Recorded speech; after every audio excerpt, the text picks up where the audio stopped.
Namaste students, I am Shobha, Science Faculty from Mangala Vidya Mandira.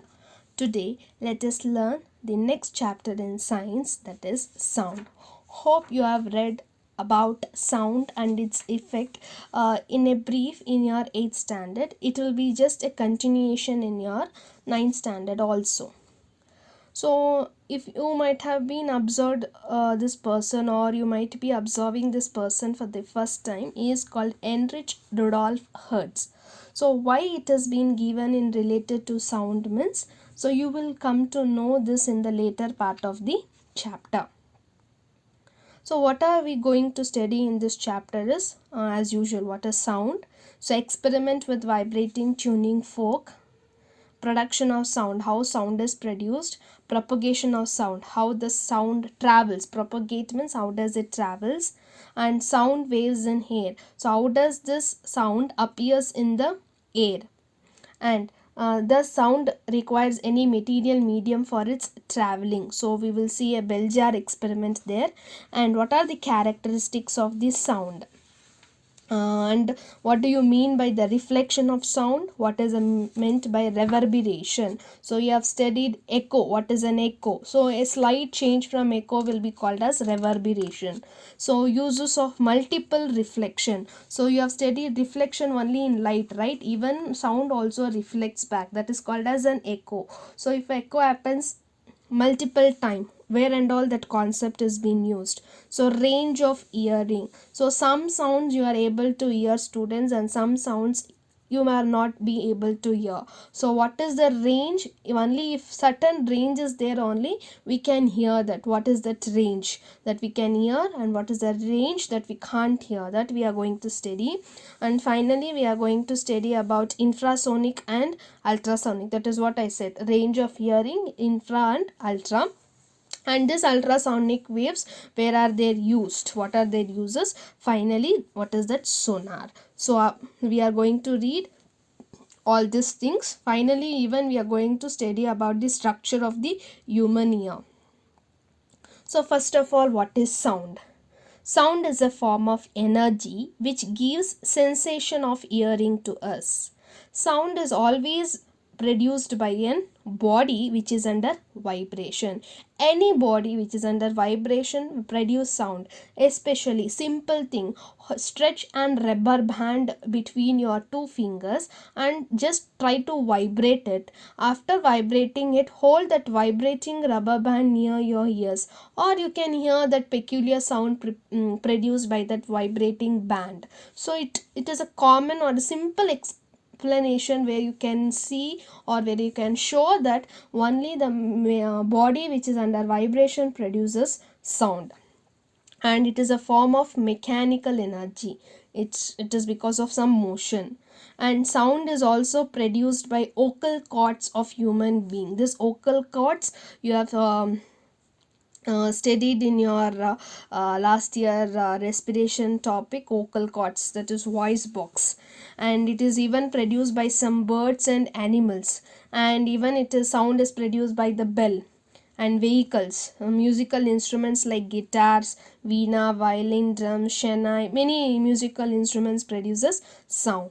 So now let us move how this sound has been produced. As I discussed earlier, any vibrating material will start producing the sound. So in the first case, as you can see, students, you just hit a tuning fork and keep it near an bucket of water or a glass of water. So you can see that sound has been transferred to that water, that vibration. This water starts rippling and some sound can be heard. Similarly, when you use a tuning fork, vibrating tuning fork, and it makes that bob of that pendulums to just oscillate. Similarly, vibrating blade produces sound. So whenever you have seen an carpenter where you uses an blade, axe blade, when you cuts the wood, there the vibration is there, right? The wood starts vibrating, there also you can hear the sound. All this example clearly shows that sound is being produced by an vibrating body. Next, It is also produced by many of the musical instrument students. If you just go in depth, you can see in each of these cases there is some vibrating particles. Whenever you vibrate it, it starts producing the sound. So this is a small activity which you can do it at home also, where you can see that sound can make a light spot dance. So for this, what you have to do, you have to take a tin can, like you are having that Pepsi, Coca-Cola tin, right, can, that you have to take the empty one, remove both ends to make it hollow cylinder. So both the ends should be, top and the bottom should be cut down. It should be an hollow cylinder. Take a balloon and stretch it over the can. One end of the can, it should be stretched over. You can see it in the picture. Then wrap a rubber band around the balloon so that the balloon will be fixed around the tin. Take a small piece of mirror. Use a drop of glue to stick the piece of mirror to the balloon. So on that balloon, that green color balloon is there, a small mirror you have to fix it on that balloon, stretched balloon. Allow the light from a far away place. You can use an LED bulb or an torch bulb or a small bulb light from a far end. It should fall on the, allow the light through that. Take a small piece of mirror, use a glue and you have to stick it on the balloon. Later on, allow the light through the slit to fall on the mirror. So what is the slit means? You have to take a bulb which is very far away in the opposite direction to that mirror, and that light should not directly fall on the mirror. There should be a slit. How to make a slit means, you have to use a small cardboard, make a slit. Slit means small opening, either it of any shapes, whatever the shape you want, you can slit open that. So light is made to fall on that mirror only with that design. You can make a flower design, you make a circle, rectangle, triangle, any design slit. So through that it should be falling on the mirror, and the reflection from the mirror will be spotting on one wall. So it should be like in, I think so you can get in clear picture of what we have done. So you can talk from the other side, means the tin is being kept open on the both the ends, right? So one end you have covered with the stretched rubber, that is balloon. The other end is open. Through that other end you start speaking. Because of that vibration, you can see that rubber balloon starts vibrating. That vibration will be transferred to that light which is being reflecting. So you can see that shape, that slit shape on the wall also starts vibrating, moving. Talk or shout directly into the open end of the can and observe that the dancing light spot on the wall. So you can do this as an experiment, and whenever you come to the class we can do the same experiment lively. It's a small activity, students, everyone can try it at home. Now let us move to the propagation of sound. When an object vibrates and makes sounds, the layer of air which is surrounding that also starts vibrating in exactly the same way and carries the sound waves from the source to the ears, that is one person to the other person. The air layer vibrates back and forth about their mean position. As you can see, the tuning fork is the source of sound. The air particle next to the tuning fork, vibrating tuning fork, also starts moving. When the layers approaches each other, they are forming compressions, and when they are moving away from each other, they are forming rarefaction. That I'll show you, students, in the next slide. Note that there is no actual movement of air layers from the source of the sound to the ears, but the sound energy is getting transmitted from one layer of air to the another layer. The maximum distance moving in a vibrating air layer on the either side of its original position is said to be known as amplitude. I'll show you in the graphical way in the next slide. Similarly, the number of complete back and forth vibration of the air in layer in 1 second is called as frequency of an sound. The distance between two successive compressions or two successive rarefaction is called as wavelength. You should be remembering the students what is amplitude, what is frequency, and what is wavelength. So that is what first you understand what is compression and rarefaction. So vibrating tuning fork, once it starts vibrating, the air particles next to it, each lines, vertical lines represents the air particles. So sometimes it is compressed and sometimes it is opened up. It is just like a spring, students. When you compress the spring full, it will be getting compressed, and when you release it, it will be rarefied. So compression, rarefaction, compression, rarefaction. So each one will be alternatively coming. So as I said, sound is a longitudinal wave. Longitudinal wave means it contains compressions and rarefactions. So let us see that what is that wavelength, amplitude and all. So if you consider the sound has been traveling in the form of a wave, we can represent it as graphically by marking x-axis and y-axis. On x-axis you can mark different levels, like you can see that red line, students, that red wavy line is nothing but the sound wave. It is starting from the position 0. So from 0 it has been transferring. So R represents rarefaction, where you can see it is particles are very far away. C represents compression, again rarefaction, compression, rarefaction and compression. So now let us see what is an amplitude.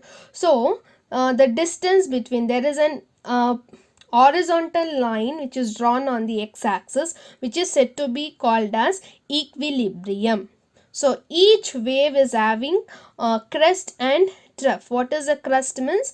The wave which is produced above the equilibrium is called as crest. The wave which is produced below that equilibrium line will be called as the trough. So the distance between the equilibrium line and the crest is called as the amplitude. Or you can consider the distance between the equilibrium line to that of the trough is called as an amplitude, either crest or trough. And this is amplitude. What is the wavelength? Wavelength is nothing but, you know what is crest and what is trough. Distance between two consecutive crests above the equilibrium line. So two waves consecutively comes, then it is the wavelength. Or you can take the distance between two troughs is called as the wavelength, and this wavelength is represented by lambda. So it has been given as lambda. So how you can see it as an inverted y, it is there na? So that is called as lambda.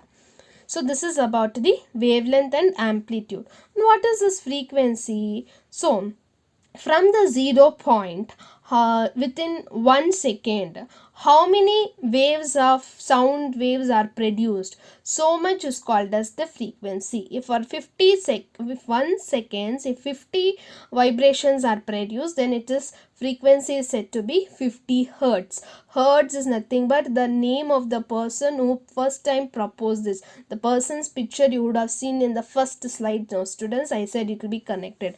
Hertz is nothing but it's an SI unit of frequency. Lambda, it's a representation of wavelength. Its SI unit is meters only.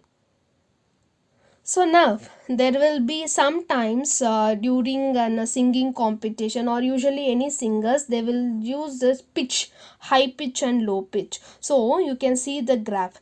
In the graph you can see the crest and trough is very mild in the above case. So that time then it is called as low pitch sound. Whenever they are very sharp, then it is called as high pitch sound.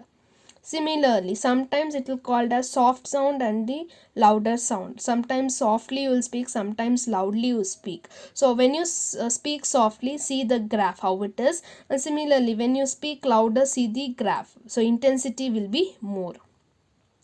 So next we should see whether the sound requires a material medium. So hope you have studied the same experiment in your early classes also. This is called as bell jar experiment. So where you have to take an bell which has been inserted inside an evacuated jar. So the jar where the completely the hair particles are being removed, where it is only being present with the vacuum, inside that you have to insert a bell. So if bell is not there, you can even keep a cell phone inside the jar, remove all the vacuum from there, and you can start ringing the bell from outside using a battery. So you can't hear the sound. That is because inside entire air particle is removed, only vacuum is there, so you cannot experience it. So how to do this at home means, you have to, one vacuum pump if it is there at home, you can do it. So you have to use an glass jar. So the glass jar, the bottom should be opened, or you should have an opening from the bottom or the top. So inside that you keep a mobile phone inside that jar, and you have a stopper, rubber stopper, keep it ready. So once you keep the mobile phone inside that jar, using vacuum pump completely remove the air particles from inside, close that stopper of that jar completely. After that, you know the mobile phone number from outside with another phone, you just try to call it. You can see that the phone is ringing, but you can't hear that sound. That is because from the jar you have completely removed that air particle, so only vacuum is there na, so you can't hear any sound there. This clearly shows that sound needs a material medium to travel. So this proves sound does not travel in vacuum, and it requires a medium like solid, liquid or a gas to travel. Therefore, it is called as mechanical wave. So students, one question might come, why sound waves are called as mechanical waves? That time you should answer. Since they require material medium for their propagation, they are called as mechanical wave.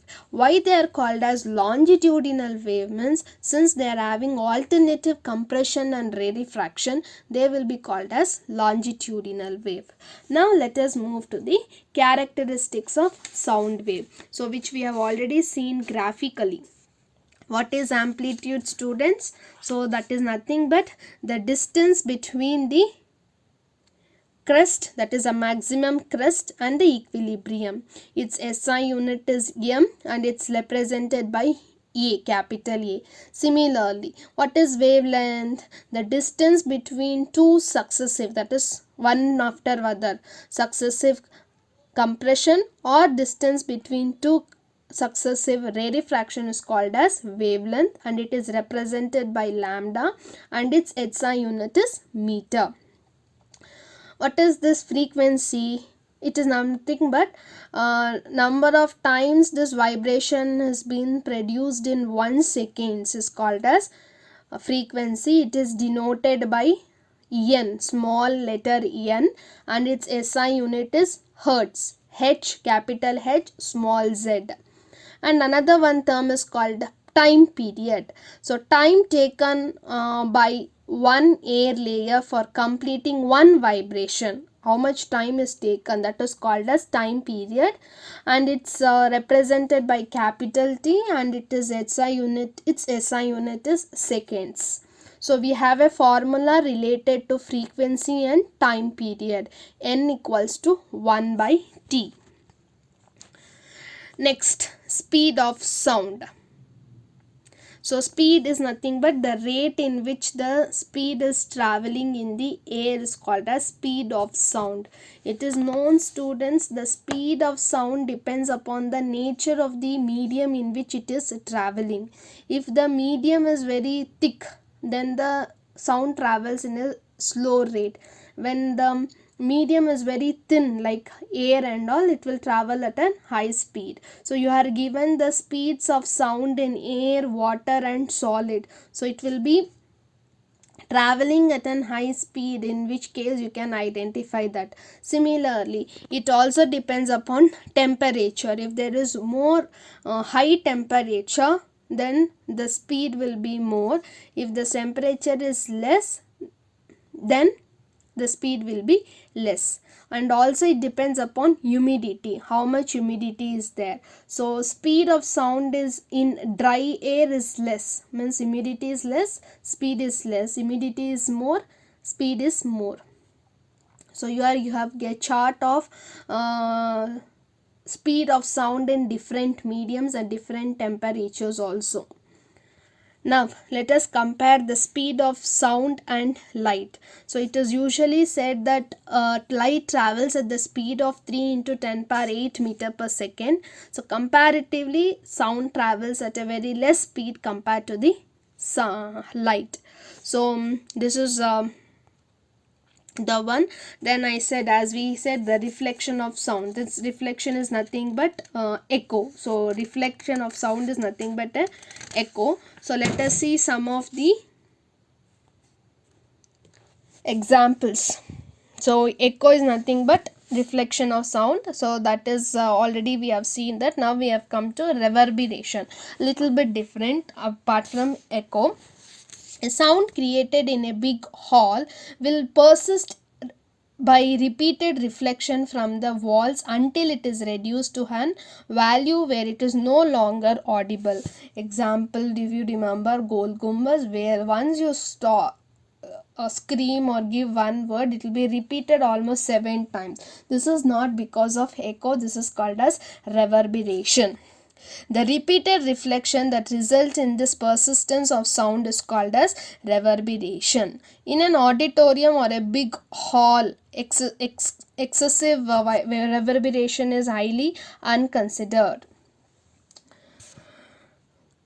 To reduce this reverberation, the roof and the walls of the auditorium are generally covered with the sound absorbent materials like compressed fiberboard, rough plasterings, or drapers. The seat materials are also selected in such a way that their sound absorbing properties are more. So you have seen auditoriums or the cinema theater students, where you are having the walls or the roofs, it has been having holes, perforated holes, or very rough. So all this will absorb the sound. So our reverberation can be controlled. So where this reverberation will be used? It is used in megaphones, horns, musical instruments such as trumpets, shawnies, and are designed in such a way that the particular direction with the multiple reflection. Similarly, it is used in some musical instruments, stethoscope, a medical instrument used to listen the sound. It is produced within body, mainly in the heart or the lungs. So where in stethoscope, the sound of the patient's heartbeat reaches the doctor's ears by multiple reflection of sound. Continuously they get reflected and comes back to the ears of the doctor. Similarly, the ceilings of the concrete halls and the cinema halls are curved so that sound after reflection reaches all the corners of the hall. So this is the uses or the applications of the multiple reflection. Now it is the time to see the range of hearing. As I said, some sounds can be heard by human beings and some sounds cannot be heard by human beings. Let us see what is that. So those sound which can be heard by human being will be called as audible range. Audible means we can hear. So that range in human beings is about 20 hertz to 20,000 hertz. So within this range, if the sound is there, we can hear it. So children under the age of 5 and some animals like dog cannot hear up to they can hear up to 25,000 hertz. Even very small tiny sounds they can be able to hear. The sound frequencies below 20 Hz are called as infrasonic sound, which can be produced by rhinoceros, whales, and elephants. So, infrasonic sounds which is less than 20 Hz. The sound frequency which is above 20,000 Hz are called as ultrasonic sounds that can be produced by dolphins, bats, porpoise, moths of certain families and rats can also produce this ultrasonic sound. So hope you remember these three types of sound, students. Audible sound 20 to 20,000 hertz, infrasonic less than 20 hertz, ultrasonic more than 20,000 hertz. So where and all these ultrasounds are used? We are mainly focused on ultrasound, students, because it is a peculiar sound where it cannot be heard. So only certain things like bats and dolphins. Actually this ultrasound concept came from this bats only, which is called as echolocation. So this bats were using this principle. They will travel during night times, right? They can't see what is there in the dark rays, so they will produce this ultrasound. So if any obstacle is there in the path, it will get some reflection back from that sound. So hearing that reflection, they can come to know, okay, there is a small obstacle or a big obstacle, so some predators are there in front of it. So this is called as echolocation. It was locating its place based on echo. The same principle is adapted for this ultrasound applications also. So it is used to clean the parts located in the hard to reach places. So in many machinery where it will be an heavy machine, so some repair would have happened, so we can't replace the entire machine because of that small fault. So instead of that, you can use this ultrasounds for its repair. Where exactly the fault has been happened, it can be detected by this ultrasound. Similarly, it is used to detect cracks and flaws in the metal object. Same thing. So many cracks are happened in the metal parts, you can use it. So it is also used to make reflection of various parts of heart. So this technique is called as ECG, electrocardiography. So sorry, echocardiography. So using the echo, cardio means heart, graph will be plotted. So whether the human heart is working normally or not, using that graph we can come to know. Similarly, the same ultrasound scanner is used for imaging a patient's organs such as liver, gallbladder, uterus, kidney, etc. This technique is called as ultrasonography, which is usually mainly used during the pregnancy for the examination of the fetus, whether the development of fetus is proper or not. So all this, if you are having kidney stone or gallbladder stone or any problem in a liver, everything can be ultrasound can be done and it can be diagnosed. Similarly, they are also employed to break small stones formed in the kidneys into a fine grains, so that these grains can be later flushed out with the water, so it comes out in the urine. So this also very important in the medical field. Two things. So as I said, same ultrasound is also used in one more concept called as sonar. What is sonar? Sound navigation. SO stands for sound, N stands for navigation, A stands for and ranging. Sound, navigation and ranging.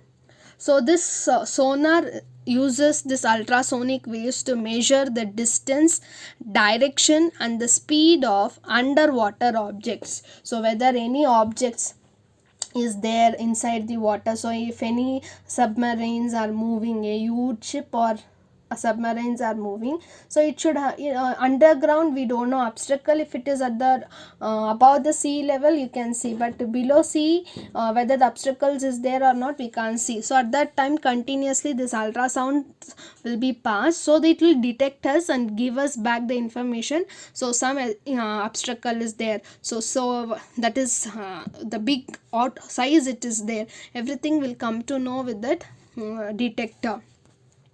Sonar consists of mainly two parts, students. One is called as transmitter and another one is called as detector, and it is installed in a boat or in a ship. The transmitter produces and transmits this ultrasonic waves. This waves travels through water and get reflected back from the ocean bed. By measuring the time taken between the sending and the receiving of the waves and knowing the speed of the sound in water, the distance can be calculated. So it is calculated using a formula 2D equals to V into T, or D equals to V into T by 2. 2, why we have taken 2 means the sound has to reach from the ship, it has to reach the underground, and from back to underground it has to reach the ship. So 2 times it is traveling now, so it is considered as 2D. V is nothing but velocity, T is nothing but time taken. This method is called as echo ranging. We are ranging the distance using the echo. This technique is used to locate underwater hills, valleys, submarines, icebergs, sunken ship, etc. So this is a formula to use to detect the distance. D equals to V into T by 2. Finally, when we come to this structure of human ear, students, so very important. So human ear mainly consists of 3 main parts: outer ear, middle ear and inner ear. The outer ear consists of this pinna. You can see the picture, right? The pinna and the auditory canal. Auditory canal is nothing but the ear canal. These are the 2 main parts is comprises of outer ear. The middle ear consists of this hammer, anvil and strip up. These are the 3 important small bones: hammer, anvil and strip up. These are the 3 important bones, small bones, soft bones present in the middle ear. And followed by that, the inner ear consists of cochlea and auditory nerve. Nerve which connects ear to brain is called as auditory nerve. So this auditory nerve and cochlea comes under cochlea and Eustachian tube which connects ears and the nose. So this comes under inner part. Middle part, hammer, anvil, strip up and eardrum. This 4 parts come under middle ear. Ear pinna, that is pinna and auditory canal or ear canal comes under the outer ear. So these are the 3 parts: outer, middle and the inner. This is the structure. So what happens, how the sound can be heard through this ears means, the outer ear called pinna collects the sound waves. The sound waves then passes through the ear canal and it reaches a thin membrane called as eardrum. The eardrum starts vibrating. So you can now guess the point. So vibration, so sound is produced. So depending upon the sound is input, the vibration will be in such a way. That vibrations are amplified by the 3 bones in the middle ear, that is hammer, anvil and strip up. Then the middle ear transmits that sound wave to the inner ear. In the inner ear, the sound waves are connected into electrical signals by an organ called as cochlea, and then it sends the information to the brain through a nerve called as auditory nerve. Then the brain interprets the signals as some sound. So this is how the human ear works, and this is the structure of the human ear.